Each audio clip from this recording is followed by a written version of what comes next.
cool is this thing? Some kid just gave it to me in school, and it's awesome. It's like my childhood meets the best superhero movie ever. That's so... Page 169, Katniss has gotten past the bloodbath, you know, unharmed, so she's got past the big scary part, and now she's just walking in the woods. The truth is, I feel a million miles from another living soul. Not alone, though. No, they've surely got a camera tracking me now. I think back to the years of watching tributes starve, freeze, bleed, and dehydrate to death. Unless there's a really good fight going on somewhere, I'm being featured. Keep in mind, this is a book aimed at teenagers. I'm wearing the same t-shirt as in my last video. That's weird. I think it would be cool if we had, like, an internet...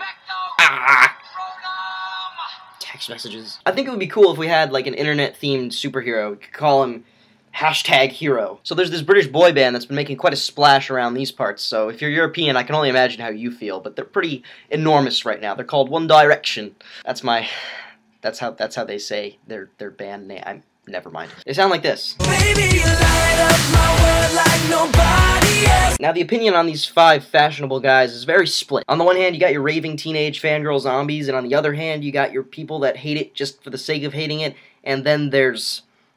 other. Right now, I'd probably place myself into that indifferent other category. Now, don't take this the wrong way, but upon hearing that first hit song by One Direction, it made me think of this. I wanna hold your hand.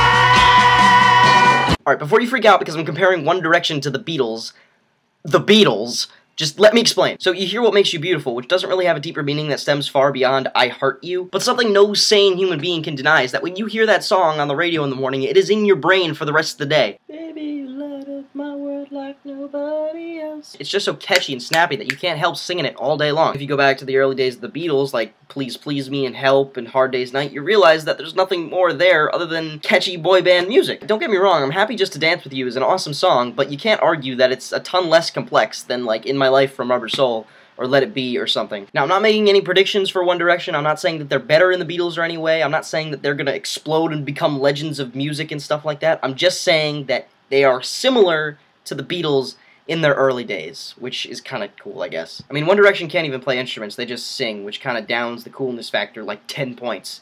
That's a lot of points. Look, I don't think we're in any danger of the Beatles being dethroned as the kings of rock and roll. I mean, this guy's a douche, and this guy's super annoying, so I don't think we have anything to worry about. Think of it this way, One Direction is dominating the charts at the moment with their poppy, happy sound that's easy to listen to, and you could be listening to stuff like this. You a stupid how, you a stupid how, you a stupid how, you a stupid how. Like I said, right now, One Direction is just catchy and nice and happy, but if you give them time, they might get better, and then therefore start to get more complex and write more complex music, and then become better if you just give them a shot. I don't know, this was a weird video for me to do. Okay, bye.